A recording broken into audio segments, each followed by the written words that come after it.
I went on a trip recently. I'll tell you more about it, but first, you need a little bit of background.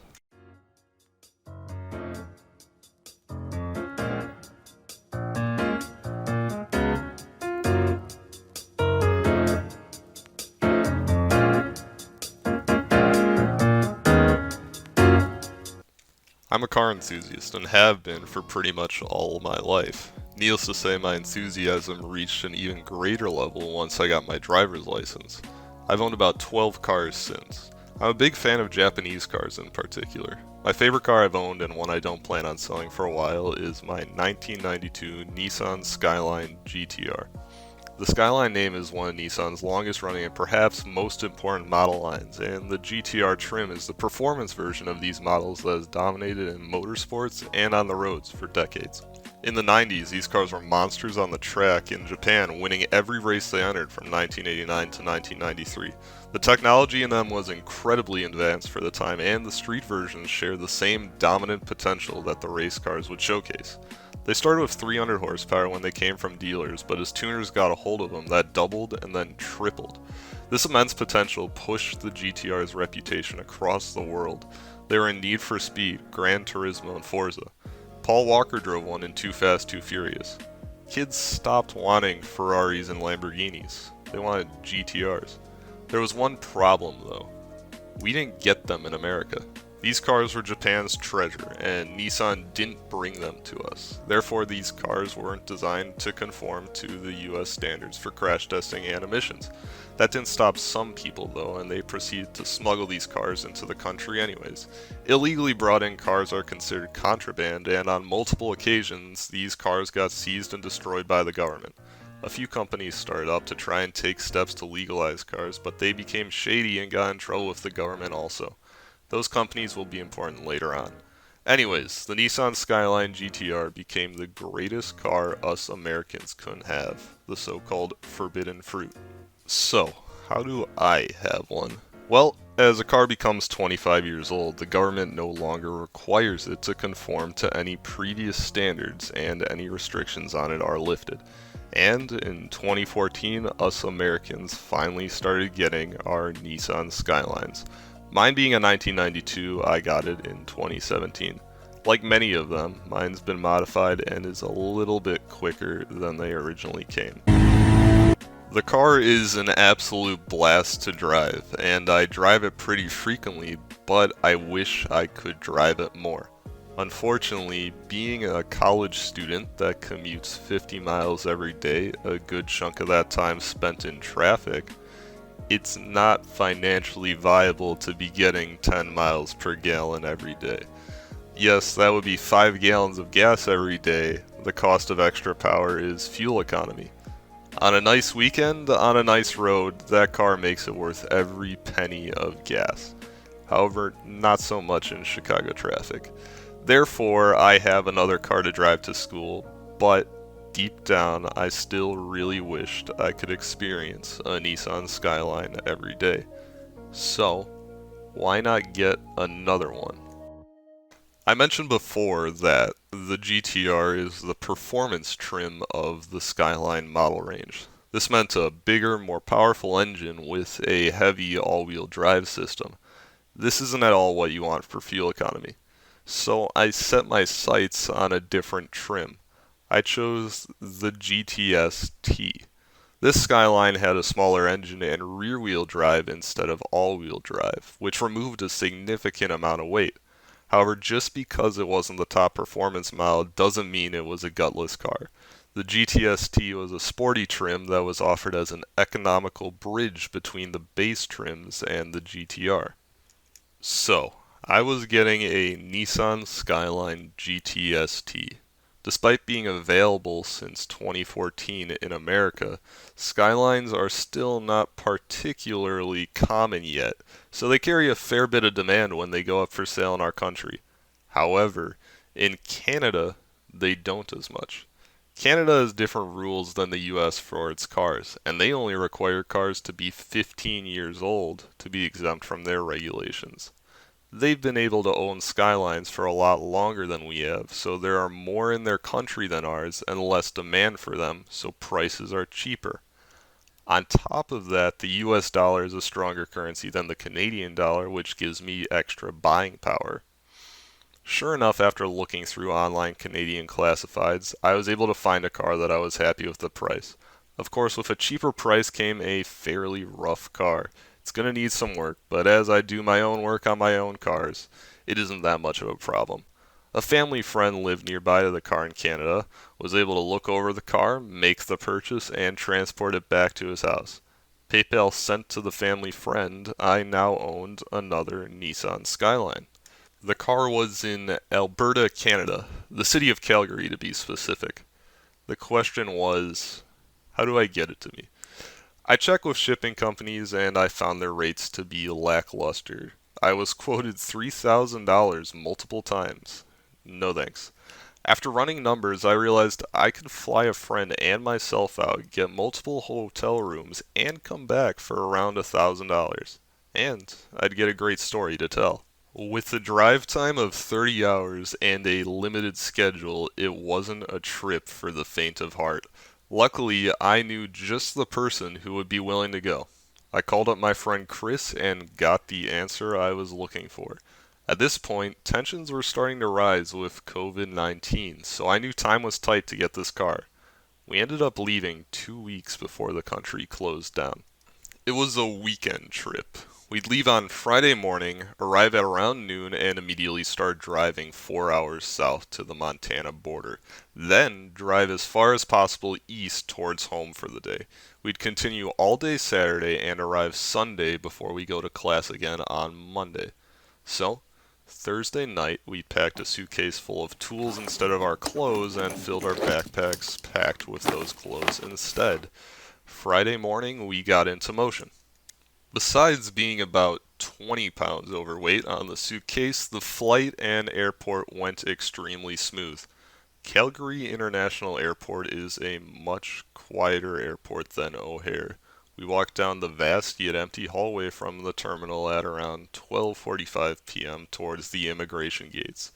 We got an interesting look when our reason for visiting was to drive our car home. Anyways, a quick 15-minute Uber to the car's location, we hopped in and got moving.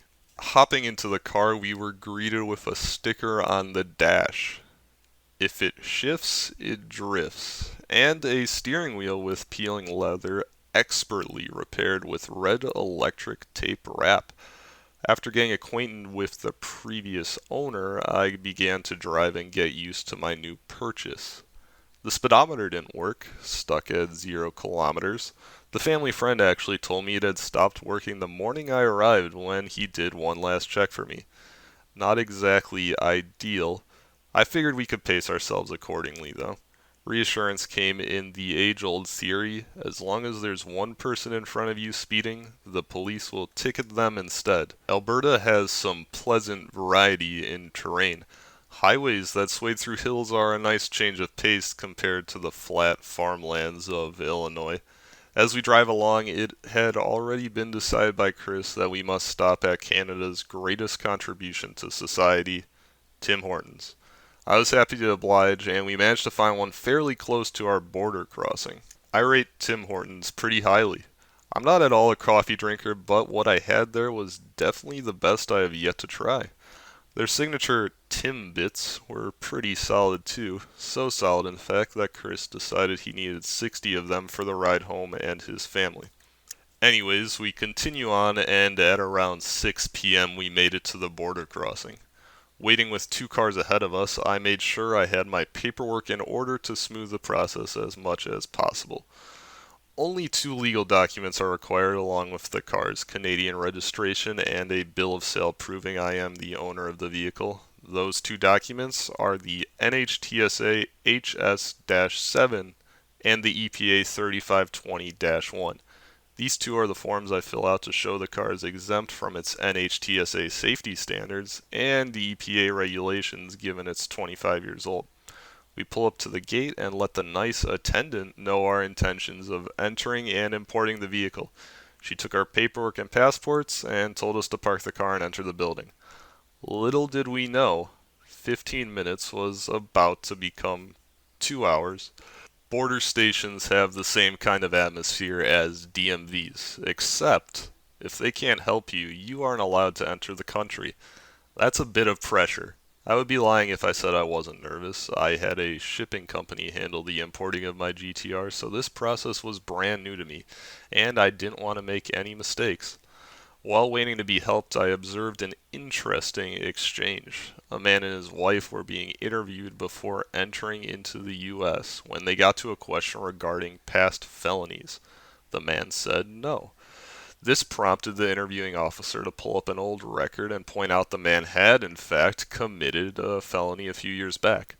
I stopped paying attention to try and calm myself, but that gave me the realization that this is a pretty serious matter.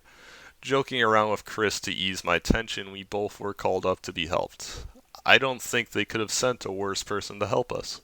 His demeanor was not friendly at all. He gives us two questionnaires that we needed to fill out and asks for the keys to the car to inspect it. Praying this goes smooth, I handed the keys to the man and we got to work on the surveys. The questions were simple, but we both understand the weight they carry. Neither of us wanted to get interrogated for the wrong answer. Carefully filling them out together, we came across many interesting questions regarding intents to poach animals and the value of our current possessions, and if we were bringing anything from Canada illegally. Are Timbits illegal to import? We decided they weren't, but I still had a fair amount of nerves built up over such a silly idea. We sat down and watched the inspection through the window. The inspection had become a full search. Great. Our items laid out across the parking lot as our bags were thoroughly looked through. These searches are performed at the discretion of the border officers, so the fact that one of them was being performed could only mean we somehow came off suspicious. Eventually, however, the bags began to be repacked, and to provide relief, the Timbits were placed back into the car. We just might be in the clear. The officer comes back in with no change in expression, still not a pleasant aura about him. He calls us up. We walk up ready for the next step to begin. Okay. He starts. What the hell do you think you're trying to pull? My heart is pretty much on the floor at this point. After the shock sets in, I inquire about what he means and he obliges. You know exactly what I mean. What are you doing trying to bring that car into this country? I was actually somewhat relieved for a second. I've gotten this question a lot. People haven't heard of the 25-year laws and have asked how and why I drive an illegal car in the US. I then tell them about the age of the car and they begin to understand. So, figuring this was another case, I pulled out my paperwork and pointed out the age of the car to the officer. Surely he's seen this paperwork before and just hadn't realized that these cars are now over 25. Well, he certainly let me know he had seen that paperwork when he responded. I know what that paperwork is. I see it every day. That does not let a car like that into the country. You know what that company did? This was going south pretty quickly, but I still kept my wits about me. That company that he refers to is called Motorex. They were the ones that tried to work with the government and legalize these cars. At first, they legalized a few, but that costs a whole lot of money to do so. So they just started forging the certificates of the government and saying they legalized the cars that they would then import and sell. Eventually, the US government caught on, but being closely related to this was embarrassing for them. So they gave a small pass to the few Nissan Skylines that had been allowed into the country. There were probably less than 40. Not really sure about what the border officer had heard about that company, but I proceeded to give him the history lesson on Motorex. Unfortunately, though I had shot down his argument, he was still adamant that at some point in time the United States had placed a ban on Nissan Skylines. At this point, adrenaline is absolutely pumping in full force for me, and I'm not backing down. I pulled out what I thought was my trump card. If this car is illegal, how come I have one sitting in my garage, fully registered, plated, and insured? His expression was absolutely shocked, but not in a good way. He responded with, I don't know how you smuggled that into the country or how you have it registered, but that is highly illegal to own. I may as well have told him I run a cocaine operation. He finishes up with, I will not let you into this country. I wasn't going to stop though. At this point, it couldn't get worse than it already has. I told him I won't leave the station until he shows me the exact law he's referring to. It was a pretty big scene in the station now. Everyone is looking at us. His response was a bit of a shocker. No, I don't need to look up that law. I am not allowing you or that car into this country. I don't study law. I don't know what authority a border patrol officer holds, but I do know that at least a police officer can't arrest you without stating the law you broke. I was pretty shocked, and I was never able to figure out if that statement was unlawful or not, but I can say that at that point another officer came over. This new officer sent the other one to go, sit, and work on something else. And then he let him know he was going to show me the law. Fantastic. They get to trade out and try to prove me wrong. It's been an hour now at what is supposed to be 15 minutes. At this point, I think I can make a statement. There's nothing more frustrating than knowing that you're right, but not having enough authority to prove it. There was no way that I could be wrong. If these cars are illegal, that means that the communities of hundreds of Skyline owners in the US that I'm a part of online are a lie. This would also make multiple vehicle importing businesses that bring these cars in illegal. There is no such law that bans these cars. However, I could see that these two officers were too stubborn to be proved wrong by two college students. Half an hour of looking, and they come to me with their evidence, their law. They had actually looked up in the records and found a 2002 document from when Motorex were initially applying to import Nissan Skylines.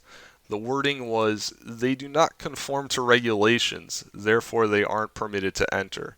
However, once they are modified by Motorex, they are eligible. The officer held on to those words. We both know Motorex doesn't exist anymore, so the only question was, does the 25-year law documents override this document? Of course they do, but he wouldn't hear it from me, and he liked to point out at this point it's too late for him to call the NHTSA to confirm. At this point, I was finished dealing with these people. It's 7:30, we're supposed to be an hour deep into Montana, and I decided to let them know. I was no longer going to deal with them. I wanted both of the officers' names to report to higher-ups for improperly handling this situation. I was going to go back into Canada and drive east to the next border crossing and use them instead. They will let me in because these cars are legal to import and it's been done hundreds of times. With that threat, the tone of the officer changed very quickly. He went back to his computer, pulled up the correct law, and acted like he was confused, and agreed to import my car. He gave me his name only, stating not to put the blame on his first colleague, and apologized for him, stating he had a rough day and he was annoyed earlier.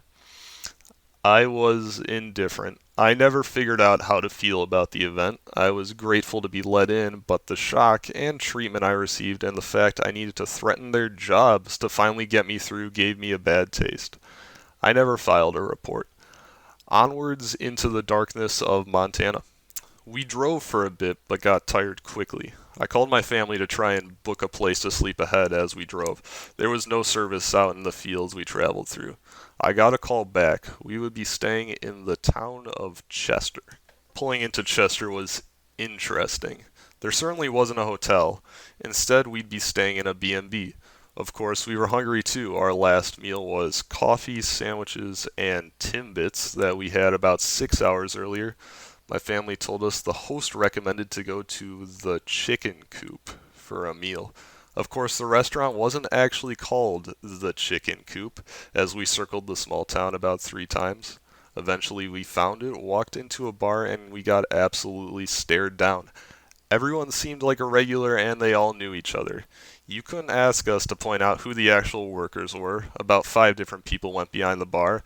No one seemed to actually order anything, and we left with empty stomachs after 10 minutes. The B&B was very nice. 4 bedrooms, 2 bathrooms, a kitchen, dining room, and living room at the rate we got was phenomenal. It was old-fashioned but charming. We could help ourselves to the fridge, said the host on the phone. Unfortunately, the fridge contained 2-year-old yogurt, a moldy bagel, and we think a banana. We weren't eating tonight. I got up before Chris as I wanted to look over the car before we got going. I also had to put a license plate on the car. There was no actual way we could get the car properly plated in Illinois given that, well, we were in Montana. The car was insured though. This was the lucky part though. I brought my plate from the Skyline at home, and both cars are black. Theoretically, there would be no difference between the two, so the plate should check out if it was ever scanned. I hopped in and pulled around the block to shake down the car. I wanted to see if there was anything I could fix easily. On my second lap, I noticed a pickup truck coming the other way, the only traffic I had seen since last night. It had some logo on the side of it, which I wasn't sure of until it immediately hooked a U-turn as I passed. Montana has police trucks, I guess. So I pull over, knowing I'm not speeding and confident in my new license plate. Of course, the sheriff then asks why my car had no plate that morning and now has one. I guess the police were checking out the new car in town. I thought fast and told him my story. We bought the car in Canada, imported it, and we are going to Chicago. Why the plate? My family would register it back home as I was driving, and it should be done by now. Funnily enough, I had pulled over right next to the police station. Not that I could tell, it was an unmarked brick building. I joined the officer and we went inside. He asked for the paperwork and I showed him. He then said the VINs didn't match on the plate and the vehicle and he was confused. So I explained I actually had another one at home. This cleared everything up. He told me he initially believed the car was stolen. It showed up and looked hastily repainted. Then the next morning he saw with a plate on it, but the wrong VIN. The comment on the car's paint was a bit painful to hear from someone else, but I agree it will need to be fixed in the future. However, he gave me the go-ahead. We shook hands and he was going to go fishing now. Perhaps that stolen car story, if true, could have been the biggest story to hit Chester, Montana in a long time. I went back and woke up Chris, told him the story, and we got moving. First stop needed to be food. We were starving. The part of Montana we were traveling through was very empty, though. It took a while to find a restaurant. Interesting sights included plenty of farms and an abandoned set of train cars that carried on for about 20 miles. The car didn't have a radio, by the way. Left with nothing but our own thoughts for entertainment, we eventually came across a big town. Our first restaurant in over 12 hours was Taco John's. This was an interesting restaurant chain. I'd never heard of it before, but it was decent. We filled up with gas at a gas station next door and watched a woman get arrested. Not sure what for, but it was an interesting sight as Chris was filling up, watching her get put in the back of the police car. Back into the farmlands, we attempted to listen to music off of Chris's phone. It didn't work very well, similar to a particular clamp on the car. As we were driving deep into the farmlands, service was diminishing fast on my phone, and there was about another hour at least until it looked like I would get more. That was a bit frightening, and what happened next was too. The car suddenly lost all power on Chris and made a hissing noise. Luckily, I knew exactly what had happened. A leak had just occurred in the car's turbo system. When this happens on these cars, the computer gets confused and basically stalls out the car. The system is a series of hoses and clamps that channel the air into the engine, and I could only pray that 1, just a clamp had fallen off, and 2, the clamp was still in the engine bay. Any other scenario and we would be stranded, and we had no phone service. We were lucky, and the scenario was exactly what we needed. We opened up the suitcase, got the tools, reattached the hose, and tightened the clamp. Next time I'm bringing extra clamps. That was quite a scare, but that was pretty much our only mechanical issue on the trip. Everything went about as smooth as it could in a shaky old car with no alignment and no radio, except for one last scenario. In Minnesota, the car let Chris down. We were caught in a speed trap and pulled over. Sorry, the speedometer doesn't work. Doesn't work as an excuse. Ask us how we know. The final casualty of the trip was a speeding ticket, but we made it home to Chicago later that night at around 10 p.m. on Sunday. And here I am today. I'm proud the car made it over 30 hours of straight driving, but it wasn't without its worries. Luckily, due to current circumstances, I now have plenty of time to fix it up. Looking back, I'd 100% do that trip all over again, and I actually plan on it. It definitely isn't the smoothest, but that's what makes for a great story. That story gets to make the car even more special than it already is. All I can say is, thanks for listening. Until next time.